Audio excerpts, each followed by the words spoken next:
Hello and welcome to another edition of the SpareTime Podcast with me, Nigel. And me, Ben. Yes, you remembered his name for once.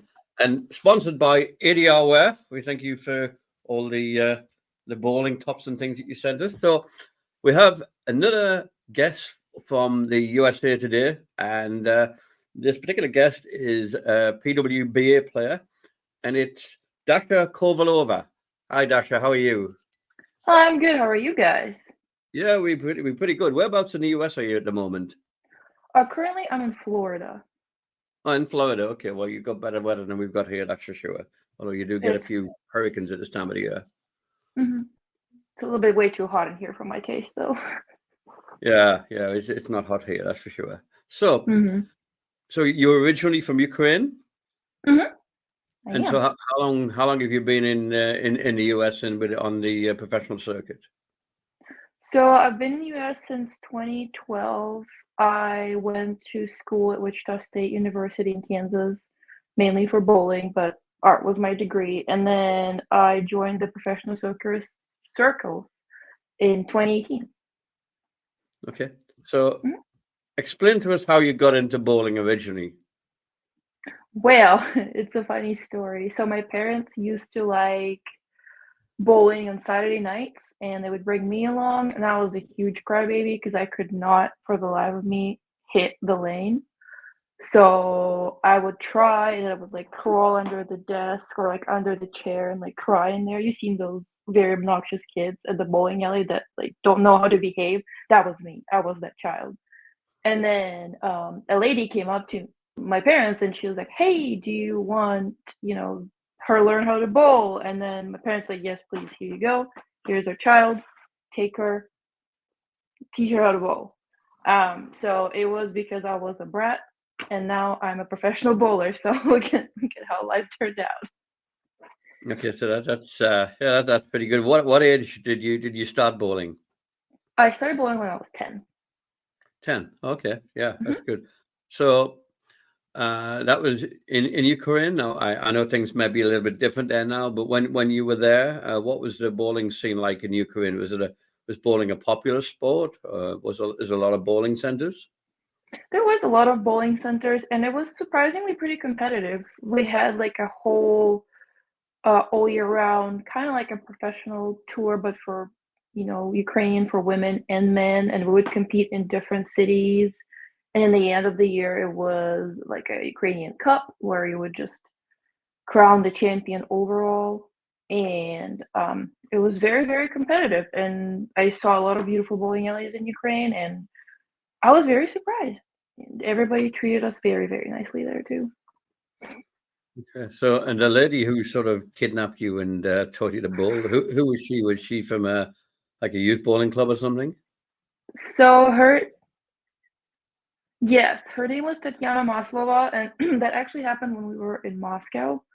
So I started my bowling journey in Moscow, and then I moved to bowling journey in Ukraine, where another coach picked me up. His name was Gennady Sidorenko. He helped us out a lot before my mom took over and became my present coach. Okay, so you started in Moscow originally, so that's where this lady appeared to teach you to bowl. So, hmm how long did you bowl for in Russia? It went back and forth. Like I would bowl in Ukraine more, and I'll bowl in Russia, and then I'll bowl a little bit in Russia. Um, but mostly it was in Ukraine for since I bowled in Ukraine since I was 13 until I was 17, and then I came to the United States, so it was harder to compete in those events. But I would still travel as a member of Team Ukraine to international events. Okay, is bowling big in Russia? I mean, we don't hear a lot about bowlers from Russia. Yeah, now it's a little bit complicated with everything that's going on, but bowling scene in Russia was pretty big as well. You would be surprised how many people are passionate about this sport in every country, but it was pretty competitive too. I competed in a lot of adult events, and I cried there too, but overall it was a really good experience, which prepared me for, you know, tough competition there is in the US. Yeah. So, at what point did you realize that you were taking to somebody to teach you, and your parents got involved? At what point did you realize that you could really make something of this? It was more than just something that you enjoyed doing. I think I realized it when I was about 16. I had 1 year of high school left, and I needed to figure out what I want to do with my future. And I was pretty good at bowling at that time. I got multiple European championship medals, youth, and then a couple of adults. So we got approached by a college from the United States, and that gave us idea to actually look into bowling in colleges in the United States. And then we met a guy, his name is Rick Benoit. He kind of traveled to do lessons in Europe, and he invited us to practice with him in Kansas, and then he brought me to Wichita State's campus. And the coaches really liked me, even though I gutted like 3 times when I showcased my skills. So they're like, "Yep, we'll keep her." And I was like, "Haha, I'm afraid of people." So I threw the ball out of the window, and yeah, and then they accepted me to college. Yeah. Okay. So what role did your parents play? You said that they were already bowlers. I mean, did they become your coach or? My mom became my coach. She has an education in like she has PhD in biomechanics, and she learned how to taught people, you know, physical skills, and then she just learned how to teach people bowling. She coached Team Ukraine. She's still on board for coaching Team Ukraine, and she's currently helping local college in Michigan to coach their boys team. So my mom became my coach, and my dad became sort of like the team manager. He would book all the trips. He would take care of all the boring stuff so I can compete and not think about the hotels, the meals, and stuff like that. Okay, yeah, that's what I do for him, so I understand that part of it. You get So it. You get it. yeah, so it's 16 things started to change, and then you got taken to Wichita State, Mhm. and so yeah, I mean collegiate bowling. How did you feel that helped you to move to the professional circuit? How critical was that step? Well, it definitely taught me mental strength that needed to compete on a higher level when one shot can decide whether you move on in a bracket or whether you get out of a tournament. It helped me with my self confidence because I had a lot of supportive teammates who really rooted for me whenever I was up on the approach. And I had great coaches who taught me how to read the lane, how to understand which bowling balls to use when, because we kind of gathered all the information from different sources, and whatever the college coaches had kind of confirmed it. And it also just helped me to realize that I really, really enjoy doing bowling, and I would like to continue my professional career and maybe inspire some other young people who think they're weird to pursue bowling. So when you finished your studies at Wichita State, did you just stay on in the U.S. after that? And what was Mhm. how did that work? So I stayed in the US for, I don't remember the name of the visa, but basically I could work in the field that's related to my education, and it'll allow me to stay in the US while my talent visa was being processed. So while that was happening, I decided to try myself out in a professional tour in 2018, and it did not go really well. And I was like, I don't know if I'm made for this, so I might just try it for 1 more year. And if that's not happening, I'm gonna call it a day and just do something else with my life. And then in 2019, I had my major breakthrough, so I kept competing, and now I can't imagine my life without it. So it's maybe from what you said, could possibly be an athlete's visa that you had at the time. Um, do I you think you think could have so. done that without bowling collegiately, or do you think that the collegiate bowling was key to moving to that step? I think collegiate bowling what showed me that I would like to compete professionally. And as far as the talent visa, or I think it was like a talent visa, which transferred into a green card. And for that, I needed a big resume for to prove that I'm the best at what I do in my country, which is Ukraine. And without the achievements I had in the collegiate bowling, and without the connections I made while I was in college, I don't think I would be able to get that green card as successfully and as swiftly as I did. So not only it helped me with my actual bowling, it also helped me to stay in the United States. Okay, yeah, that's interesting. So you went on your first tour. So what was that like? How did the being in the PWBA differ from bowling collegiately? I mean, that must have been a completely different experience. Oh my God. I remember going out at the first stop and I was like, there's Liz Johnson, there's Kelly Keeling, there's all those amazing people who I am absolutely terrified of because they're all really, really good. And I'm just fresh out of college. I have no idea what I'm doing. And there are all these ball reps who try to help us out with, throwing the right bowling ball. And I have no idea what to do. And then the tournament was over and I was like second to last. And I was very, very confused about what happened. It definitely requires a different mindset of, first of all, patience, because in college, if you're not bowling really well, the coach can pull you out and then put somebody else in. So you're still with the team, you're just not bowling because, you don't have a good line. In PWA, you kind of have to bowl for yourself. So you have to figure something out really, really fast. Otherwise, you're not going to make it. So that was a skill that I needed to learn, that sometimes you got to know when to take the risk and try to find something that gives you a bigger score. And sometimes you just got to stay patient and sit on the 9 spares and occasional strikes to make it to the next cut. So the shift in mentality was what I needed to learn the most. Do you think when you went into your first tour and you were bowling with all these people that you'd heard of and you'd seen on YouTube or whatever, all the professionals, do you think that had any sort of a mental effect on you at all? It's a little bit sort of starstruck and like, what am I doing? How am I bowling with these people? Do you think that affected your game? I think so, because, well, it's like meeting a celebrity, but you have to compete against them and win. And I'm like, I am afraid this person has bajillion titles and they've been on TV multiple times and they know so much more than me. And I'm just here like, I don't know what to do. This ball looks pretty, so I'm going to throw it to see if it works.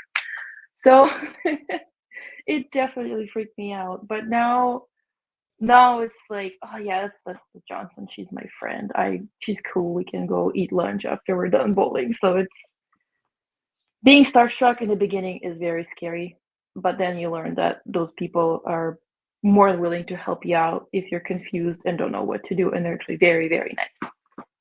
Yeah, I mean, we said on previous episodes of the podcast that bowling is an unusual sport, and that the professional players, the people you see on TV or YouTube or whatever, they're quite accessible. I mean, football players are just not accessible in the same sort of way, but bowling is quite unusual in that respect because you can, you can get to meet these players and even play against them, which you couldn't do in a lot of sports. So do you think that that helps the appeal of bowling to a lot of people because of the accessibility of the stars of the PBA and PWBA? I think it's a good thing that you can meet your idols and like bowl with them at the Bowl with the Pros events. But I think accessibility can also be like a double-edged sword, because when athletes are tired and they bowled a bad block or something went the wrong way, there are still people watching them every single step. So you always have to be like present tough. And if, like, God forbid something happens and a fan is too eager to meet you, but you're just in the wrong mood, it could also make a negative impact on your how do you say it, on your status, on your on how people view you. And sometimes I think before meeting the fans, it would be nice to have a little bit of time where we can just refocus and kind of gain the internal strength before interacting, because those blocks can be very devastating, especially if you come close to the cut but don't make it. So Ben's going to ask you some questions now about the PWB tour and how you progressed. So obviously, you go into your first event, and this is all new. It's a completely different environment. What kind of things have you learned in the way of how to prepare yourself mentally and physically for an event? Well, I definitely learned that I need to be more fit because those days are very, very long. You bowl minimum of 12 games for like shorter events. And then for longer events like US Open, you bowl anywhere from 56 to like 70 games in the span of a week. So you definitely need to be physically fit and endure a lot of movement. And then mentally, you definitely have to know that it's not a sprint, it's a marathon, and you need to pace yourself and not get over eager, over excited, but also don't get very, very sad. So basically, your emotion level has to be like this, because if it spikes, it can tire you out very quickly, and then it's hard to get back into that leveled mindset where you're just like, okay, I have to find the ball that works and hit the pocket, and don't chase strikes. Just hit the pocket and stay patient, and the strikes will fall. So I think that was the biggest shift that I learned. That was the biggest difference from college to professional tour. Mm-hmm. So obviously, the days are long, and I mean, I'm only a sort of a junior at the moment, but I've had a couple of days, and you'll do maybe 1 or 2, 3 blocks a day, and you're thinking by the end of it, like, I'm so finished, and I'm ready to sort of get gone by the end of it. So what do you kind of do to keep yourself in the moment and kind of make sure that you stay switched on when you're bowling? Well, I keep a bowling journal where I write down game to game, like what I need to do to bowl good, my bowling ball choices, what didn't go wrong, what didn't go right, what went wrong, what went right, because it's also important to stay positive even though you might have a really bad block. Definitely the nutrition is a big part of staying in the moment, because if you're hungry, you can get very, very anxious, and then it's kind of hard to get back into being calm. And then staying hydrated, obviously, in a good company. Like it's way easier to go through a hard event when you know that your friend is also there, and you can both kind of decompress and debrief after a block and share ideas on how to move forward. Mm-hmm. So when it comes to competing as well, you've got maybe three other people on your pair, and you're competing against all these other people in the event. But do you put an emphasis on competing against yourself or competing against other people? Usually it's just me. I am my biggest enemy, because I can figure out a way and I start overthinking things, and then it goes bad, and then I'm like, no, I should have done this instead of that. So my biggest enemy is me and my anxiety, and then the lane pattern. Of course, you're also competing against the lane pattern and how to figure it out and to pick up the right ball and the right speed. It's like solving a puzzle. Mm-hmm. So for people that are maybe just starting out in bowling, and they've played a couple matches on maybe a challenge pattern, or something that's a little bit harder, and they're seeing stuff that they've never really seen before, what advice would you give to them to sort of understand what to do when the lane transitions? Oof. When the lane transitions, is my biggest advice is to see who is bowling well, because it will give you a clue on what you need to do.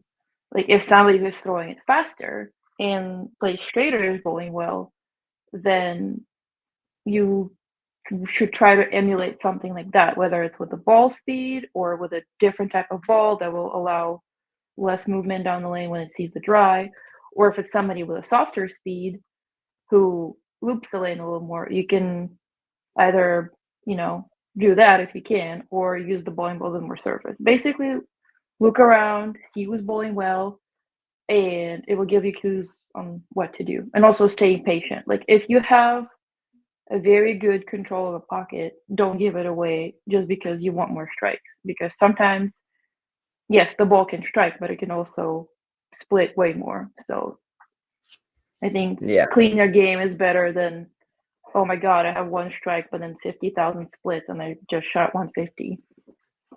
Mhm. So then, when you're not bowling a competition and you're preparing for your next one, what does kind of a week of training with you look like? Sort of off the lanes and off the lanes as well. Currently, I try to work out 4 times a week. I'm working out. I have a special workout program designed for bowlers, like by one of my sponsors, which is Amplify Training. And I don't know if you guys know Andy Sykes. He's Yeah. he runs that program. And that helps me a lot. And also I try to be on the lanes about 4 times a week as well. And quality practice over quantity practice. I learned that the hard way. It's better to have a practice that focused on one thing in your game that you want to improve than just to aimlessly throw shots for hours, because in the end you just are tired, but you didn't really learn anything. So I try to do that. And also working on my arsenal to figure out which gaps do I need to fill in the bowling ball and what do I need to do to be more versatile. So when it comes to practice on the lanes, because I know a lot of people, especially when they're starting out and they might be just bowling leagues, or they could even be youth who've only ever bowled YBC. When you're training by yourself, what would you say is important to do for your own development? Because like you say, going and just throwing 10 games worth of bowling, it's pretty pointless, because especially if you've got bad habits, then you're just going to keep cementing them. So what kind of things do you think people could be doing in their practice to make sure that they are improving and they're on the right track? Definitely spares, because a lot of young people don't like to throw spares, and spares are the defense, and spare is what helps make the cuts a little bit easier. So I try to finish every practice by shooting my 10 pins and 7 pins and a 3/6 if I have to, because that's a hard combination, but it's usually one of the most common ones to leave if your bowling ball is overhooking. Definitely accuracy in general, just like set your target in the arrows and then in the break point and make sure you hit it and you watch your ball go over the target so that it will be easier for you to notice a difference in the ball motion when the lane transitions, because that's important too. And then just physical game too, like make sure your balance is very stable, make sure your body is aligned to where you want to throw the ball, because a lot of mistakes with young bowlers is that they want to throw it, let's say, to the right, but their whole body looks to the left, so they're gonna miss their target. So alignment is also very important. I would say these would be important things to work on when you practice by yourself. So you mentioned that you said you bowl about 4 times a week. Is that right? Mm-hmm. When you bowl, how long do you bowl for? How long do you practice for? Or is it practice, or are you bowling in leagues? I don't know. What are you doing? I'm bowling in league once a week, so that gives me like a competitive practice because it's a match play style league. And then I bowl like 1 to 2 hours whenever I practice. I am getting more busy with life, so and last year I bowled a lot more and it didn't really help. So now I'm trying really have a practice where I focus on one thing. So it could be anywhere from like an hour to 2 hours, depending on how good I grasp the concept. But also I'm trying not to over tire myself from bowling, because if you bowl too much, you can burn out and then you won't be inspired to bowl anymore. So it's very important to take breaks and kind of have a balanced bowling work-life balance, because you don't want to lose passion for your sport. So do you not feel, because you obviously you moved halfway across the world to be in the US and to be on the PWBA, and you're bowling 4 times a week, which in terms of like the total time of bowling in a week is probably not a lot. So you must have lots of time when you're not bowling. Do you not feel there's an urge that no, I got to bowl more because I've got to improve, and I got to do better on the next tournament or next tour or whatever? Do you not feel there's a compulsion to push yourself just that bit more? I do feel a compulsion to push myself more. That's why on my practices, I really hyper focus on the things that I need to work on, because I grasp new concepts pretty quickly. That's one of my fun brain powers that I have, and I just know that if I bowl too much, I burn out, and the next time I go bowl, I don't have as much of focus and attention to sorry, I need to put my do not disturb on. People like to talk to me when I have a podcast. So what's important for me is making sure I am fully focused in practice, and if that's less time a week, then so be it, because it's like riding a bike. Physically, for me, once I get into the grasp of things, it doesn't need to be as much. But if you're just starting up, the more you bowl is the better, because that's how it helps your body to learn faster. But once you're getting to a higher level of bowling game, your physical game just needs little simple tweaks, and you don't have to spend a lot of time on fixing it. It's more, you need more competition practice. So if I do have 4 practices a week, I'll also try to bowl a couple of tournaments every month to actually see if my skills are improving in competition. And then after that, I write down what I need to work on, and then back to the drawing board we go. So it's a new thing I'm trying this year, because last year I definitely bowled way too much and it did not help. So we'll see how it works. Okay, so the time when you're not on the lane, do you work? Do you have a job there? Mhm. You do. I Okay, so work. I have a social media marketing job, which I design and I run pages for some bowling alleys in the United States. I also have a job as a head coach for a high school team, which is a new one this year, so that'll be interesting. I helped coaching a couple of colleges last couple of years, and I also have my, art job where I just draw commissions and design things for people. So pretty busy. okay, so you have something to fill the gaps in when you're not on the lane. So Mhm. just coming back to the coming back to the mental game, what is it?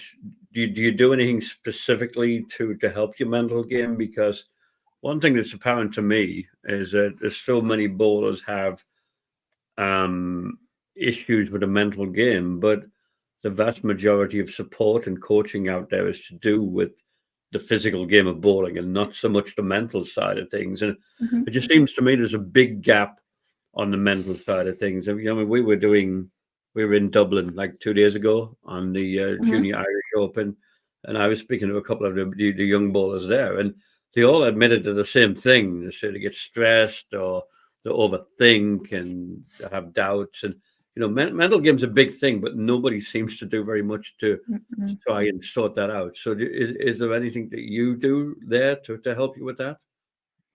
Well, I do have a therapist who helps me out with my anxiety and my self-doubt, and I also do a lot of meditation, visualization to kind of calm myself down when that happens.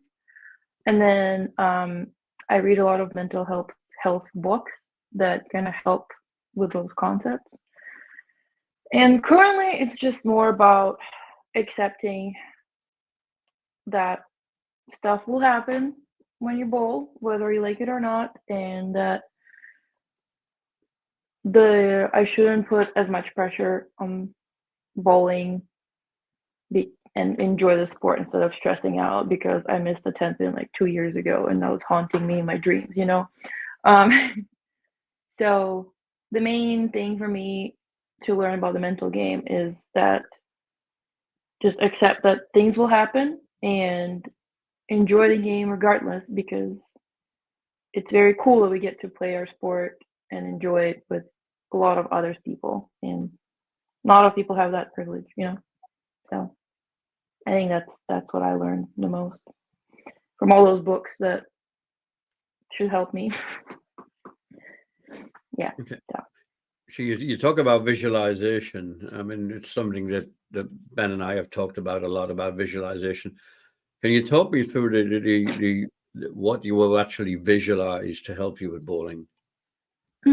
I usually visualize my shot, the full approach, the way I want it to look like, and then I see the ball path and I see the ball get into the pocket and strike. And I usually do it like 10 to 20 times before I go to bed. It definitely helps out to fill in the gaps where I can't physically be on the lanes. And it also kind of makes it more familiar when I actually do compete, because instead of stressing out that, oh my God, I'm in competition now, I'm like, oh, I've seen that multiple times before, because I visualize it, and the subconscious doesn't really know the difference between what you visualize and what you actually do. So it helps to ease the stress from competing a little bit. Yeah. So do you find that doing those mental exercises helps you when you're bowling? Not you find yourself overthinking less about what you're doing? Because I see, I see it in bowlers where, they'll take a shot and no, that didn't work. So then they'll change a ball, then they'll move boards, and they'll change another ball. And there's so many changes going on that have no reference point. And it's almost like an anxiety type of thing that because they missed a shot, they have to do something different. I'm a great believer is that sometimes you just got to sort of not think too hard and just do what feels right, because your subconscious is really where the knowledge is and your expertise is and all that sort of thing. And you have to let the subconscious mind take control. And by overthinking about these things, you're getting in the way of the subconscious, and it'll never work. So, you at the weekend, you said you were pretty relaxed and you did pretty well because of that. But so do you find that that is the best strategy to try and basically just do what feels right without thinking too much sometimes? It depends on the situation, because there were times where I was like, yeah, I should listen to my intuition without thinking at all. And it didn't work because I missed the one key component that I didn't see. But then there are times where in dire situations, just go with your gut and then it works. So it really depends. I would say listen to your gut, but then kind of consult with somebody if there is somebody with you at the tournament, because it's always better to bounce your ideas off somebody else, because they might see something that you don't. But I am mostly an intuitive player. I just kind of try to not to overcomplicate things too much. And sometimes, most of the time, it works really well, but there are times where it doesn't. So it really depends. I'm sorry, I'm not. And I assume you have a coach yourself.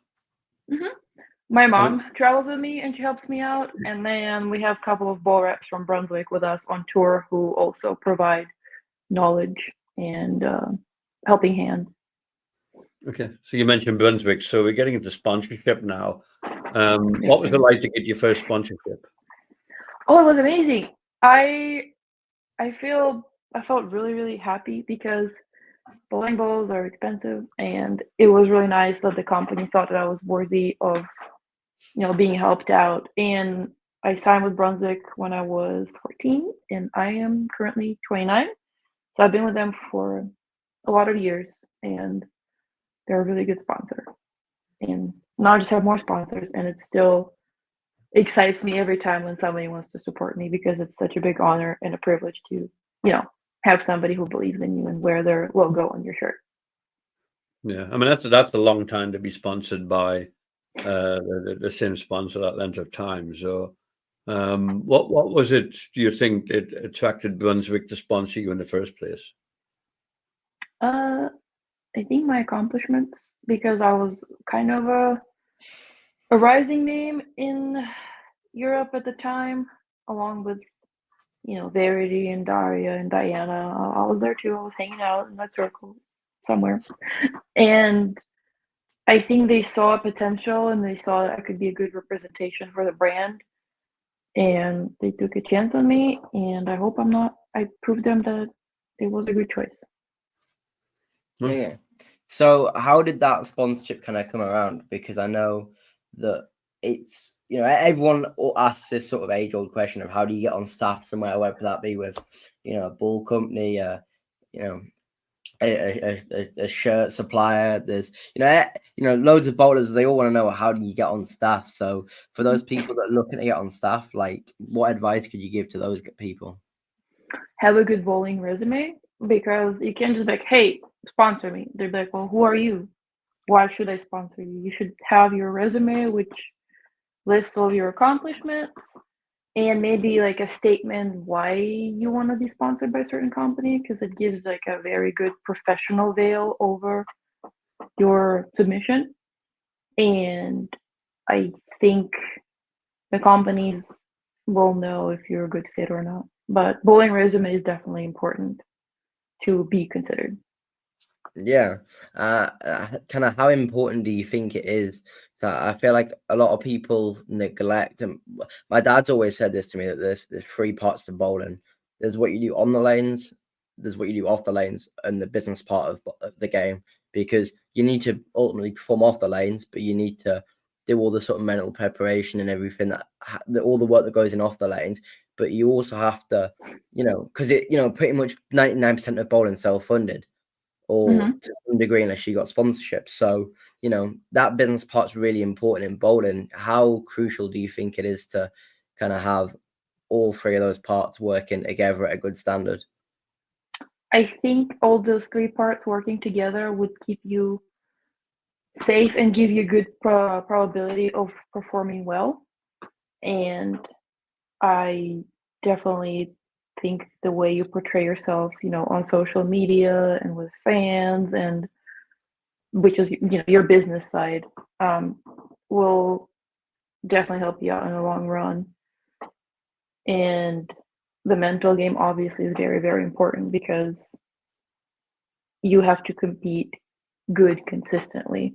I mean, every once in a while, even people with, not a good mental game can win, but consistently be in the top, you have to be pretty strong mentally.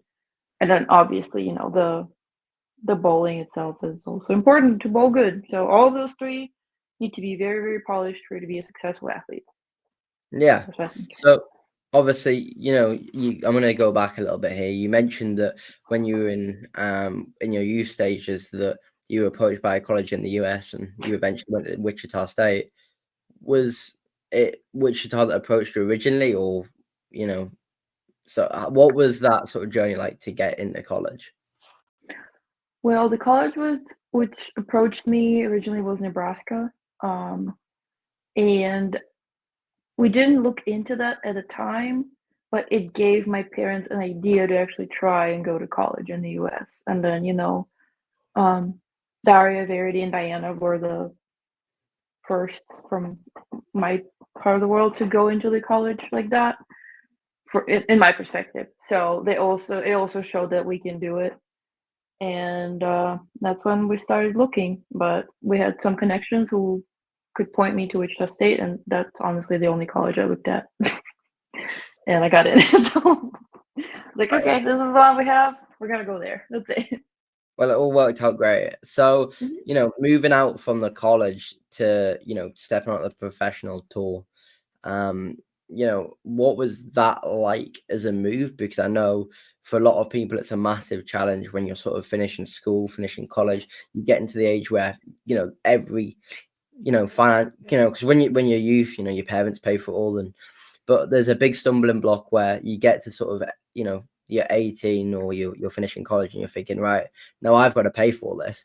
How difficult was that, and how did you kind of push through and say, no, this is what I want to do? Well, I'm lucky enough that my parents supported me when I just started my bowling career. So they took care of a lot of things for me, which took the stress of making money off of my shoulders and allowed me to actually focus on competing.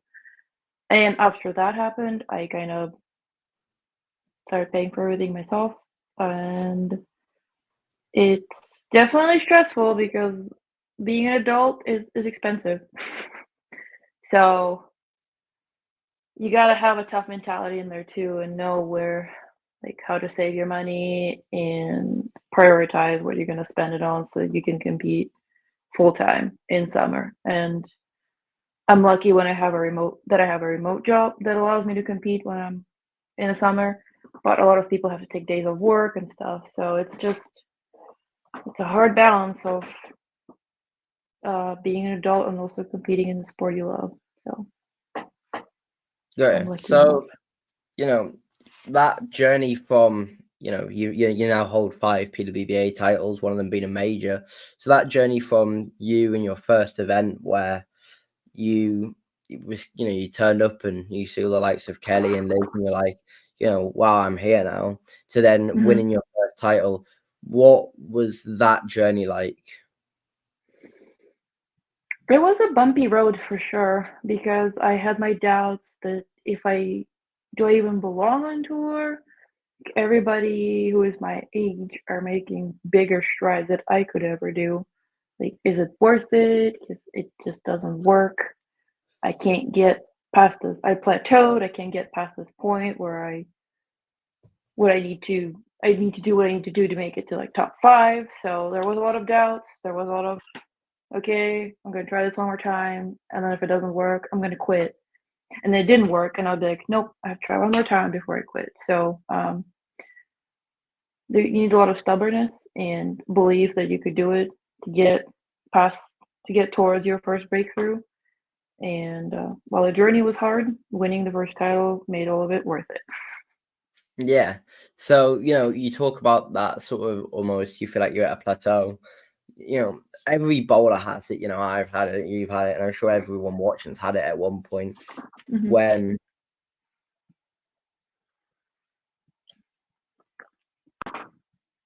You guys disappeared. You still there? Yeah, I'm here. You guys disappeared for a second. Yeah, Sorry. I hope the connection's great. I feel like our internet's been a bit bad. So, yeah, like everyone has that time where you're in a slump and you're looking for a way out of it. What advice would you give for people that are looking to get around that? So I am currently experiencing that sort of a slump. And what I learned is to take a break, because when you're plateaued and you feel like you're just knocking at the door and it's not opening, just take a break. It will allow not only your mind to rest and heal up and your body rest and heal up, it will also inspire and reignite the passion so you can come back and climb over that plateau. So the break doesn't have to be super long. It could be a couple of days, it could be a couple of months, but it's always important to rest and let your body and your mind heal before you try to tackle the plateau again. So you have 5 PWBA titles in one major. Can you talk us through, when you got those titles? What was it like the first time, and what was the major like? Oh my God, the first time I won a title was so much fun. I was competing in the home state for me, in Wichita actually, so home city, and seeing support from all my college teammates and college coaches when I won that first title was incredible. Of course, the big part of it was my ball reps helped me out a lot because I was nervous. I started my journey to a title with a 156. So I was like, well, time to pack and go home because this is clearly not going well. And they kept me leveled and ended up with a win. So it was exciting. I miss that feeling, and winning in front of the crowd and realizing that your hard work pays off and you actually belong on tour. It's quite fun. It's a really good feeling. So what about the major? Which one was that? It was the Queens. It was actually my first title. I won the major, and it was incredible. It was also very scary because I never bowled in a TV show before of such a big caliber, and seeing all the lights and everybody's just sitting there. It was a little terrifying, not gonna lie, but because of help from the ball reps, I kind of was able to focus and compete and just focus on my mission and just the lane, and now I have a tiara, so that's pretty cool. TV shows are a bit different because normally when we're bowling, there's so much noise around and things going on. But when you get to a TV show, everything goes quiet. It's you're Hmm. bowling sort of in a different environment. When you first started on a TV show, did you feel that lack of noise and activity around you made you feel different about things? Yeah, I felt very awkward because a lot of people were watching me, and there was a lot of guidelines like the shot clock, where you have to start your approach in a certain amount of time, and I take a long time to start, so I needed to rush a little bit, and then knowing that there's a lot of lights and a lot of people, but also very quiet when you go bowl, and you can hear your own shoes squeaking, and it's so irritating, but you have to focus on your target. It was a journey, but having a quiet environment also has its own perks because then you just can zero down on your target without any distractions. So it was scary, but it also kind of helped me out a little bit in a way. Yeah, it is a bit alien to to do that for the first time. So, um, you had your first major, and Mhm. that was did you say that was the first PWBA tournament you bowled in? It was the first title I won. It was in 2019. So my first ever title was my major, but I bowled in like a lot of PWA tournaments before that. I never just got that far. Okay. Well, Hmm. we listened to Jason Belmonte once talking about bowling success, and I think one of the things that always stuck in my mind, he said that he only wins like 11% of the time, and just everybody sort of was really, it was a statistic that was quite hard to believe from somebody like Belmore. Hmm. Um, and you know, my theory is that any sort of success, but bowling is a journey, and sometimes you have bad days, you have bad tournaments, and whatever. But it's more for me. It's more about incremental improvements over a period of time. So sometimes you'll have a bad day, just like you started there with a 156. I mean, Hmm. you started at the weekend with like a 134, but you finished third. So it Yeah. it goes up and down. And how do you cope with those troughs as well as the peaks? Well, I had a really good advice from a bunch of friends actually, but they all said the same thing: is that one bad game or one bad tournament doesn't define you, who you are as a bowler. So when I feel down, it really helps me to put it into perspective of a bigger picture because sure, you have a bad day today, but who knows? Maybe next tournament you win. Like in 2019, also, I had a really, really horrible tournament in Connecticut, among the PWA stops, where I finished, I think, fifth from the bottom. And then the next tournament, I shot 300 on TV and won. So it's like one bad tournament doesn't define you. It can happen, but it can inspire you to bowl really good the next tournament. So it's very important to remember that.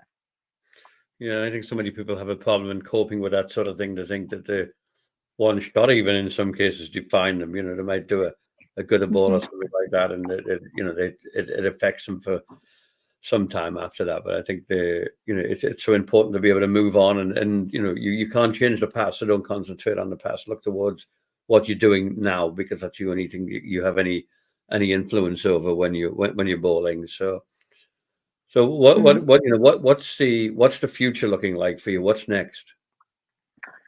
Next is getting back into competition. I took some break off to heal my hand because I hurt it in the end of the season. Building good arsenal, getting more competitive, and getting ready for the 2025 PWA Tour season. That's the plan. Right.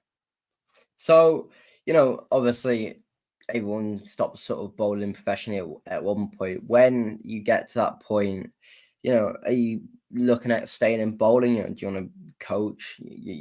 What's that? What are the plans looking like for after? I think I would stay in bowling. I'm not sure if it would be the coaching part of it or the art part of it. I always wanted to design my own jerseys, and I always wanted to dive deeper into my art part of my career.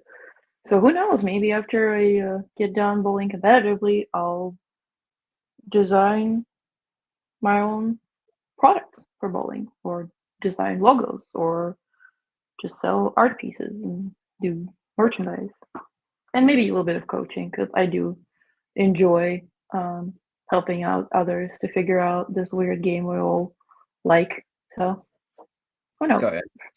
So for the people out there watching, what's the best piece of advice that you could offer them? I think the best piece of advice is work towards your goals, but don't lose yourself in the process, because it's important to have a good balance in between what you want to achieve and burning yourself out to the point that you are too tired to do anything. Take care of yourself. Take care of your mental health. That's a lot of advices, but they're all very important. Got it. So what legacy do you want to leave behind when you finish bowling? Well, I definitely want to be in the Hall of Fame, PABA, USBC, and I want people to know that even if you're, a little bit emotional and a little bit anxious and slightly weird, you can still be successful in your career.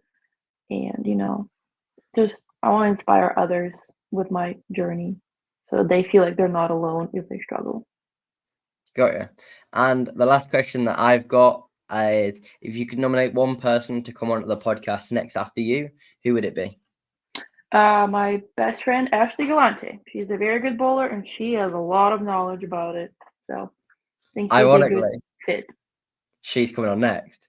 Really? Oh my god! Yeah, literally like this week. What? Oh, tell her I said hi. I will do. Okay. Okay, Dasha, that's been great. We do appreciate you spending the time talking to us on the Spare Time podcast today.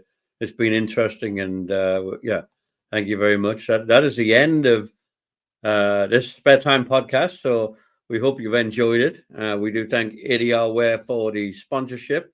If you like what you've been watching today, then like on here on YouTube and subscribe by clicking the button somewhere below. So from this edition of the Spare Time podcast, from me, Nigel, and me, Ben, and him, Ben, it's goodbye, and thank you, Dasha. Bye. Thank you. Bye.